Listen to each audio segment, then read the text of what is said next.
హరే కృష్ణ పరమ జయదే శ్రీకృష్ణ సంకీర్తనం జై శ్రీల గురుదేవ్ ஸ்ரீமத் பாகவதம் 9வது ஸ்கந்தம்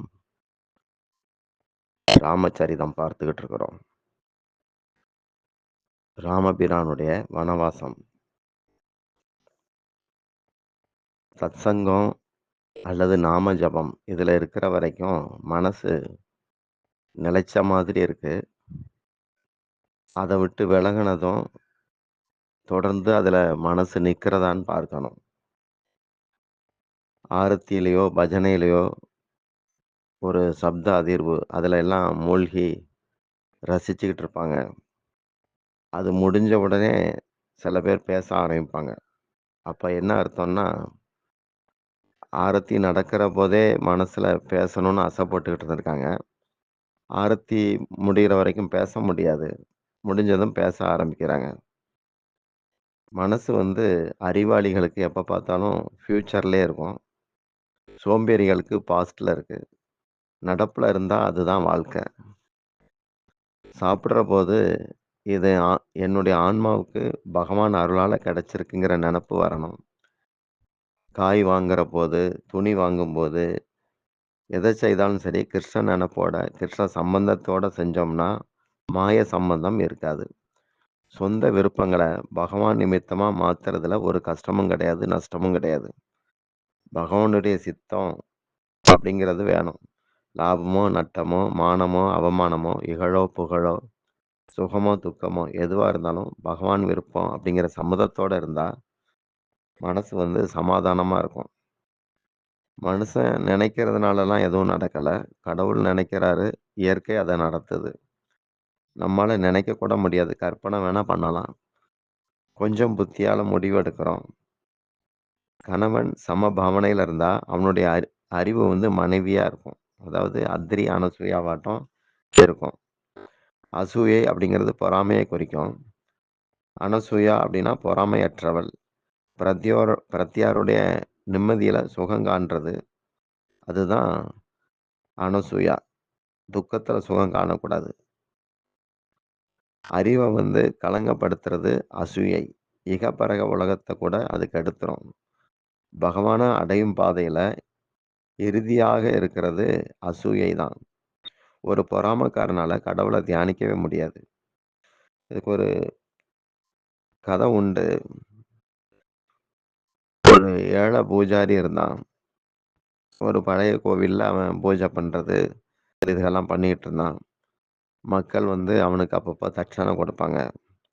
அவனுக்கு ஒரு பொண்ணு இருந்தா, கல்யாணம் பண்ணி வைக்கணும். கையில பைசா கிடையாது. அது சம்பந்தமா சிந்தனையில அவன் படுத்திருக்கும்போது, பகவான் அவனுக்கு கனவுல ஒரு குறிப்பிட்ட செல்வந்தனை காட்டி, அவங்கிட்ட போய் தானம் கேளு, கொடுப்பான் அப்படிங்கிறார். அவன் தானம் தர முன்னாடி பல கேள்விகள கேட்பானேன்னு இந்த பிராமணருக்கு தெரியும். சரி பகவான் சொல்றாரு, அவர் பார்த்துப்பாருன்னு சொல்லி, அங்க நேரா போய் அவர்ட்ட போய் கேட்கறான். நான் அந்த மாதிரி நிலையில இருக்கிறேன். எனக்கு ஏதாவது தானம் பண்ணுங்க பொண்ணுக்காக அப்படின்னு கேட்கறான். அவனுக்கு கேள்வி கேட்க ஒரு ஆள் அப்படின்னு சொல்லி, கேள்விக்கு ஆள் கிடைச்சிட்டுன்னு சொல்லிட்டு, பிராமணா அப்ப நீ நான் கேட்கிற கேள்விக்கெல்லாம் பதில் சொல்லு அப்படிங்கிறான்.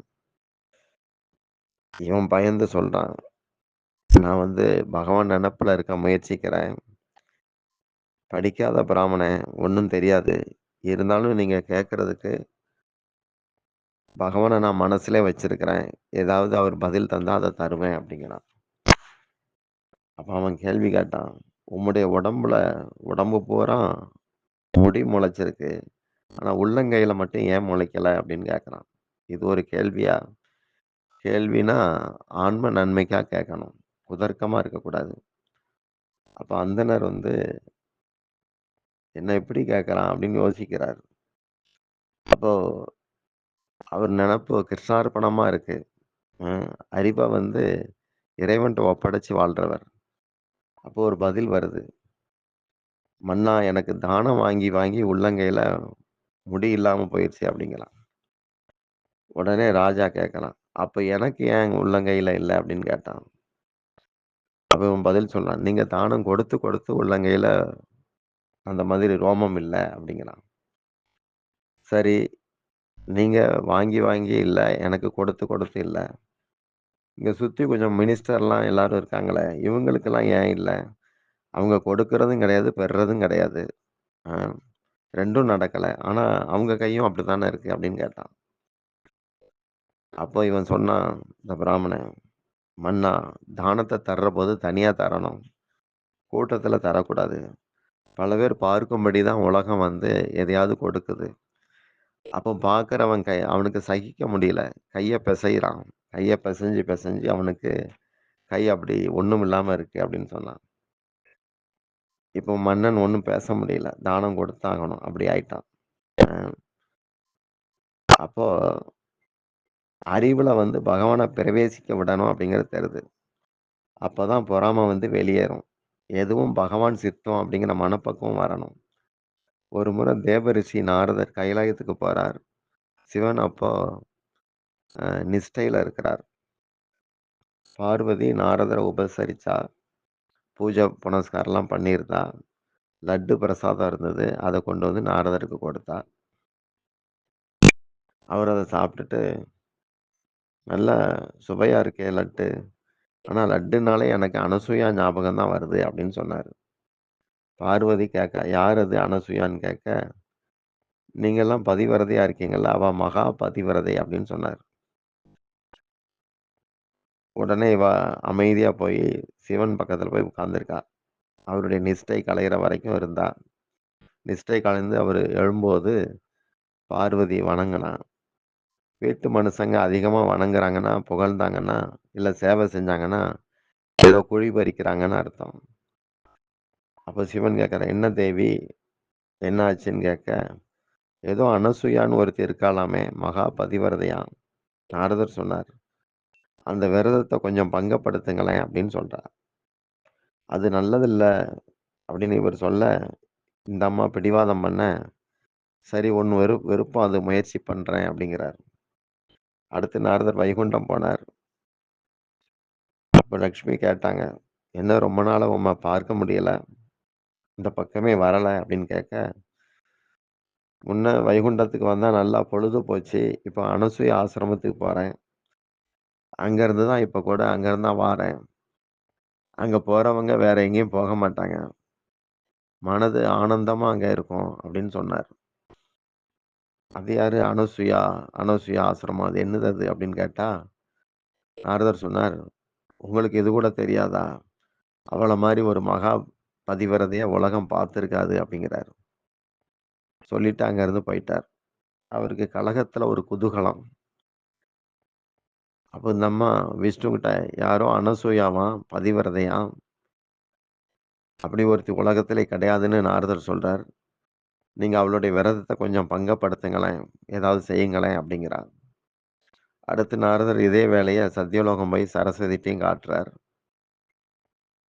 அந்த அம்மாவும் பிரம்மா கிட்ட வேண்டுறாங்க. அதாவது என்னென்ன இல்லாட்டி செல்வமோ, ஆற்றலோ இதுகள கொண்டு அசூயை வரும் அப்படிங்கிறது இங்க காட்டப்படுது. பொறாம வரும். இப்போ மும்மூர்த்திகளும் மாறு வேடத்துல அனசூயாட்ட வந்து பிச்சை கேட்கறாங்க. பிச்சை போட வந்த அவகிட்ட, "எங்களுக்குள்ள ஒரு ஒப்பந்தம் இருக்கு. நிபந்தனை வச்சிருக்கோம். நிர்வாணமா வந்து பிச்சையிட்டா தான் ஏத்துப்போம்" அப்படின்னு சொன்னாங்க. பதிவிரத தன்மைய வந்து கெடுக்கிறதுக்கு தான் அந்த திட்டம். அனசூயாவுக்கு முதல்ல குழப்பமா இருந்தது. புராண காலங்கள்ல பிச்சைக்கு அதிக மதிப்பு உண்டு. அதிதிகள பிச்சையிடாம அனுப்ப மாட்டாங்க. அத பெரிய பாபமா கருதுவாங்க. என்ன செய்யலாம் அப்படின்னு சொல்லி கணவன தியானிச்சா, அவளுக்கு விடை கிடைக்குது. பதிவிரத சக்தி எவ்வளவு சக்தி வாய்ந்ததுன்னு காட்ட மும்மூர்த்திகள் மூலமா இப்படி ஒரு லீலை நடக்குது. இது நாரதருடைய வேலை அப்படின்னு புரிஞ்சுகிட்டார் அத்திரி. மனுஷனுடைய சூட்சும உடம்புல கர்ம வாசனைன்னு ஒண்ணு இருக்கு. அந்த வாசனை தான் மனித உடல பெற தீர்மானிக்குது. எந்த உடம்பு கிடைக்கவும் வாசனை தான் காரணம். வாசனைக்கு தக்க உடல் அப்படிங்கிற மூடி, அது ஒரு அ உரை உர போடுற மாரி ஒரு மூடி கிடைக்குது. நிர்வாணங்கிறது வாசனை இல்லாத நிலை. வாசனை தான் உடை. ஆணவ மலம்னு சொல்லலாம். உடலையும், உயிரையும் இணைக்கிற பாலம் இது. அனசூயா தீர்த்தம் கொண்டு வந்தா, மும்மூர்த்திகள் மேல தெளிச்சா. 3 பேரும் பச்சை குழந்தையா மாறிட்டாங்க. அந்த குழந்தைங்க கொஞ்ச நாட்கள் அனசூயா கிட்ட தங் இருந்து சாப்பிட்டாங்க, தூங்குனாங்க. இப்ப கணவன்மார்கள காணோமேன்னு தவிச்ச 3 தேவிகளும் நாரதர்ட்ட கேட்க, அவர் நடந்ததெல்லாம் சொல்றார். இப்ப நாரதர் அவங்ககிட்ட கேட்கிறார். இப்பவாது நீங்க கண்டுபிடிக்கலாம். நீங்க பெரியவங்களா? அனசூயா பெரியவளான்னு. அப்ப அவளுடைய அனசூயாவுடைய மகிமைகள புரிஞ்சுக்கிட்டாங்க. அசூயை இல்லாதவ அனசூயா அப்படிங்கிறது நிரூபணம் ஆகுது. 3 தேவிகளும் இப்ப நாம அங்க போய் அவகிட்ட மும்மூர்த்திகள விண்ணப்பிக்கலான்னா, நமக்கும் எதுவும் சாபம் வந்துருமோன்னு பயப்படுறாங்க. இப்ப நாரதர் சொன்னாரு, "உங்கள மாதிரி அவளுக்கு பொறாமைலாம் கிடையாது. நல்லவா" அப்படின்னு சொல்றாரு. உடனே 3 பேரும் அனசூயா ஆசிரமத்துக்கு வாராங்க. அவ 3 தேவர்கள்ட்டயும் உறுதிமொழி வாங்குறா. இனி எந்த பெண்கிட்டயும் இந்த பதிவிரத சம்பந்தமா எந்த துன்பத்தையும் தரமாட்டேன் அப்படின்னு சொல்லி சபதம் வாங்கிட்டு, திரும்ப அவங்கள மும்மூர்த்தி ஆக்குறா. அவங்க இவகிட்ட சொல்றாங்க, "விளையாடணும். அந்த சுவை உனக்கு நிலையா தர்றதுக்காக, உண்மையிலே தர்றதுக்காக நாங்க 3 பேரும் ஒரே உருவமா மாறி உன்னுடைய இல்லத்துல இருப்போம்ன்னு" சொல்றாங்க. அந்த தோற்றம் தான் தத்தாத்திரேயர் அப்படிங்கிற பேர்ல ஒரு அவதாரம் ஆகுது. மும்மூர்த்திகளுடைய தோற்றம். இப்படிப்பட்ட அத்திரி அனசூயா ஆசிரமத்துக்கு சீதாராமன் போறாங்க. முனிவர் அவங்கள வரவேற்று, "இதுவரையும் மனக்கண்ல பார்த்த உங்கள இப்ப நேர்ல பார்த்து மகிழ்றேன்" அப்படின்னு சொல்றார். கண் உலகத்த பார்க்க தரப்படல. உலகத்த கடவுளுக்கு பயன்படுத்தி வாழ்ந்துக்க புலன்கள் தரப்பட்டிருக்கு. இறை தரிசனம் இல்லாம புலன்கள் பிறவி பயன அடையாது. பகவான ஊனக்கண் கொண்டு கூட பார்க்கும் அளவுக்கு பக்திக்கு ஒரு சக்தி உண்டு. நம் கண்களுக்கு பகவான் தான் பார்க்கும் சக்திய தாரார். பார்வை அழிப்பவர நம்மால பார்க்க முடியாம இருக்கு. காட்சியில் படாம சாட்சியா மட்டும் இருக்கிறார். நாம கனவு காண்றோம். அத எந்த கண்ண கொண்டு பார்க்கிறோம்? அது ஒரு அனுபவம். கண் வெறும் மேம்போக்கு தான். கோபியர்கள் திறந்த கண்ணோட சமாதியில இருந்தாங்க. பொதுவா திறந்த கண்களுக்கு உலகம் தெரியும். ஆனா பகவத் சிந்தனையாளர்களுக்கு கண் மூடி இருந்தா கூட கிருஷ்ணர தரிசிப்பாங்க. ராம தரிசனத்தால அத்ரி பெற வேண்டியத பெற்றவனாவேன் கிருதார்த்தன் அப்படிங்கிறார். அவர் ராமன் கிட்ட உள்ள அனசூயா இருக்கா, பெரிய தபஸ்வி, பதிவிரதை, வயசானவா, சீதா உள்ள போயிட்டு அவள பார்க்கணும் அப்படின்னு நான் விரும்புறேன்னு சொன்னார். அதன்படி சீதா தேவி உள்ள போறாங்க, வணங்குறாங்க. அனசூயா ஆசீர்வாதம் பண்றா. "நீ ராமனோட வனவாசம் வந்தது மிக மிக சரியானது. இதுதான் பெண்ணோட தர்மம். கணவன் தான் மனைவிக்கு சுவாமி. அ கணவன்ல இறைவனுடைய இருப்ப உணராதவளுக்கு ஆலயத்துக்கு போனா கூட இறைவனுடைய தரிசனம் கிடைக்காது. கணவனுடைய கட்டளையை ஏற்காத மனைவியின் பக்தி வீணானது. கணவனுக்கு முன்னதாக உண்ணக்கூடாது, உறங்கக்கூடாது. செழுமையிலயும் கணவன நேசிக்கிறத செழுமையிலயும் கணவன நேசிப்பாங்க எல்லாரும். ஏழ்மையில எப்படி இருப்பாங்கன்னு தெரியாது. எவ்வளவு வசதி இருந்தாலும் அதுல வியப்பு கிடையாது.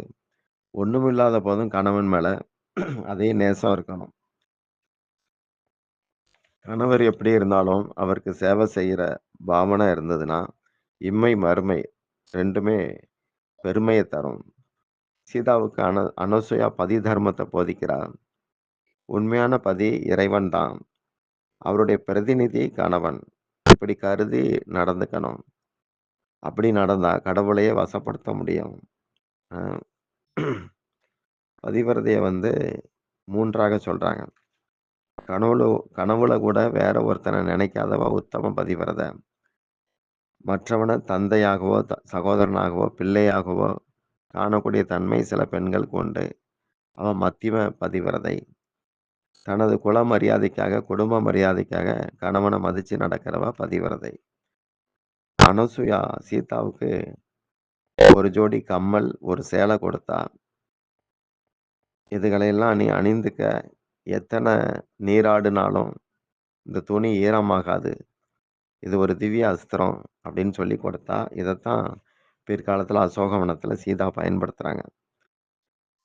பகவான் கிருஷ்ணரும் கோபியர்கள் குளிக்கிறபோது வஸ்திரங்கள அபகரிச்சுட்டு திரும்ப தர்றபோது திவ்ய வஸ்திரங்கள கொடுத்தார்.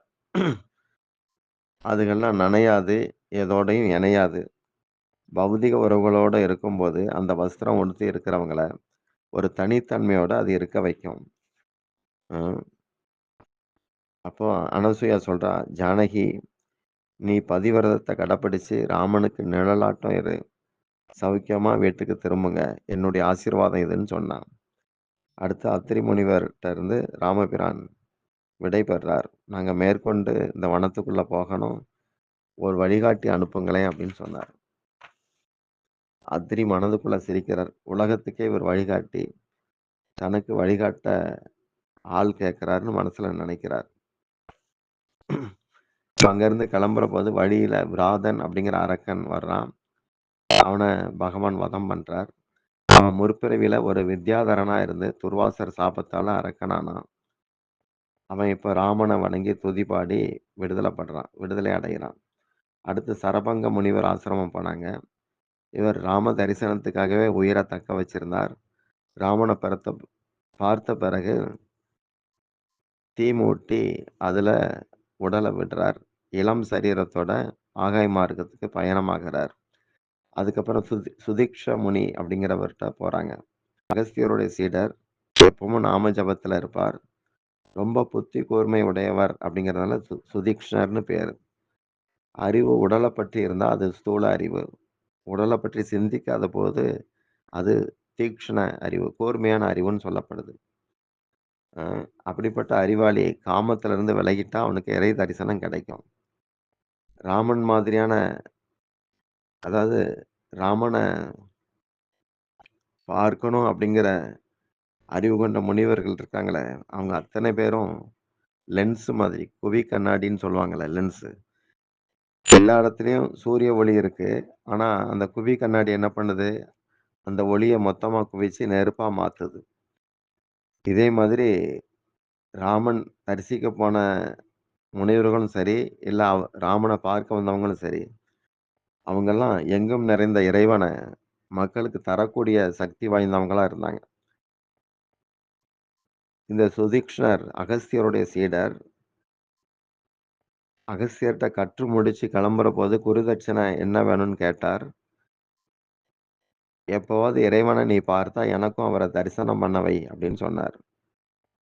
இப்போ ராமன பார்த்ததும் சுதீக்ஷ்ணர் சந்தோஷமாயிட்டார்.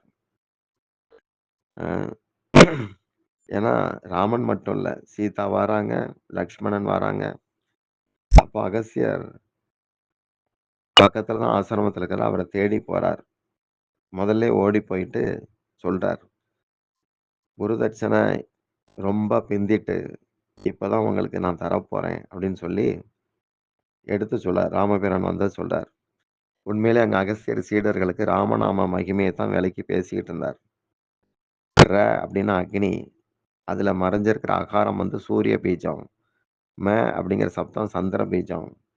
அக்னியுடைய வேலை எரிக்கிறது. பாபத்தை அது பொசுக்கும். அகாரம் அப்படிங்கிறது ஆங்கிற அந்த மறைஞ்சிருக்கிற பொருள் சூரிய நாராயணன். அறிவை வந்து சுத்தம் பண்ணும். சந்திரன் மனசாந்தி, குழுமையை ஏற்படுத்தும்.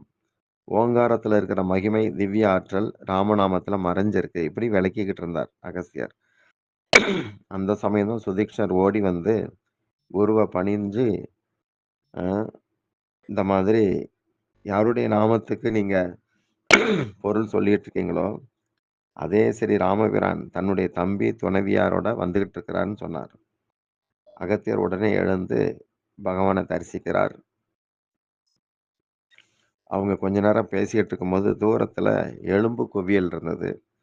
அத பத்தி ராமன் கேட்க, அகஸ்தியர் சொல்றார், "இங்க தவம் செய்ற முனிவர்கள, ரிஷிகள அரக்கர்கள் கொன்னு திங்கிறாங்க.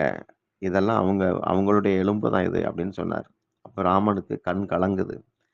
தன்னுடைய கைய உயர்த்தி, "இந்த அரக்கர் கூட்டத்த ஒழிப்பேன்" அப்படின்னு சபதமிடுறார். அகத்தியர் சொன்னார், "பக்கத்துல பஞ்சவடி கிராமம் இருக்கு. அங்க தான் கோதாவரி கரையும் இருக்கு. அந்த இடத்துல கரண், தூஷணன், திரிசிரா இவங்க தலைமையில பெரிய அரக்கர்கள் கூட்டம் வசிக்குது அப்படின்னு சொன்னாரு. பஞ்சவடி அப்படின்னா 5 பிராணன்கள குறிக்கும். நம்ம உடம்புல 5 பிராணன்களையும் கொண்டு பரமாத்மாவுடைய இருப்ப வந்து உணர்றோம். கோதாவரி நதிக்கரைக்கு 3 பேரும் வாராங்க. ராமர் நீராடிய இடம் ராமகுண்டம். இப்பவும் அது இருக்கு. ராமனுக்கு சீதா சேவை செய்துட்டு இருக்காங்க. இந்திரனுடைய மகன் ஜெயந்தன்கிறவன் காக்கா வடிவத்துல வந்து சீதையுடைய பாதங்கள கொத்துறான். ராமபிரான் அப்ப உறக்கத்துல இருந்தார். அதனால சீதா அந்த காக்கா கொத்துறத தாங்கிக்கிட்டா. ரத்தம் பெருகுது. அப்போ ராமன் எழுந்துட்டார். குற்றம் செய்தவன் ஜெயந்தன்னு தெரிஞ்சு, அவன தண்டிக்க ஒரு அம்ப ஏவுறார். அவன் எங்கெல்லாம் ஓடுனானோ உயிருக்கு பயந்து, அங்கெல்லாம் அது தொரத்துது. யாராலயும் காப்பாத்த முடியல.